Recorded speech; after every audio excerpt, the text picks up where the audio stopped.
சென்னை போக dress back பண்ணலாமா? எதுக்காக சென்னை போகிறோம், எக்ஸாக்டாக என்னென்ன நடந்துச்சு எல்லாமே நான் யூடியூப்ல ஒரு லாங் வீடியோ அப்லோட் பண்ணியிருக்கேன். இந்த வீடியோவை நீங்கள் இன்ஸ்டாவில் பார்க்குறீங்கன்னா என்னோட ப்ரொஃபைல் பயோவில் லிங்க் இருக்குது. இல்லை யூடியூப்ல பார்த்துட்டு இருக்கீங்கன்னா கீழே ப்ளே பட்டன் கிளிக் பண்ணி நீங்கள் ஃபுல் வீடியோவாக பார்த்துக்கலாம். கிளம்புறதுக்கு 2 hours முன்னாடி தான் எல்லாம் பேக் பண்ணவே ஸ்டார்ட் பண்ணோம். கடன்னு எல்லாமே பேக் பண்ணி கிளம்பிட்டோம்.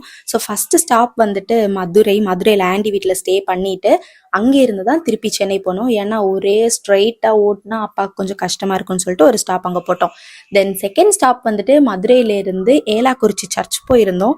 சர்ச் போயிட்டு அங்கே ஒரு 2 hours ஸ்பெண்ட் பண்ணிட்டு அப்போ அப்பாவுக்கும் கொஞ்சம் ரெஸ்ட் கிடச்சிருச்சு. அங்கே இருந்தபடி சென்னை போயிட்டோம். இந்த டிராவல் எனக்கு ஒர்த்தா மாசா அப்படி ஃபீல் ஆனது இந்த ஏலாக்குறிச்சி போகிற வே தான். அவ்வளோ க்ரீனரியாக செம்மையாக இருந்துச்சு. எல்லாமே லாங் வீடியோவில் அப்லோட் பண்ணிக்க நீங்கள் செக் அவுட் பண்ணலாம். இது மூவிக்குள்ளே இருக்க மாதிரி இருந்துச்சு. இந்த மூவியில எல்லாம் ரொம்ப வில்லேஜ் சைட்லாம் காமிப்பாங்க இல்லை, அந்த மாதிரி ஒரு இடம் தான் இந்த ஏலாக்குறிச்சி போகிற வேயே இருந்துச்சு. கிளைமேட்டுமே பாருங்க, இங்கே வெயில் அடிக்குதா, இங்கே பார்த்தா மழை. ஸோ இப்படி தான் அந்த டே போச்சு. டாடா பாய்.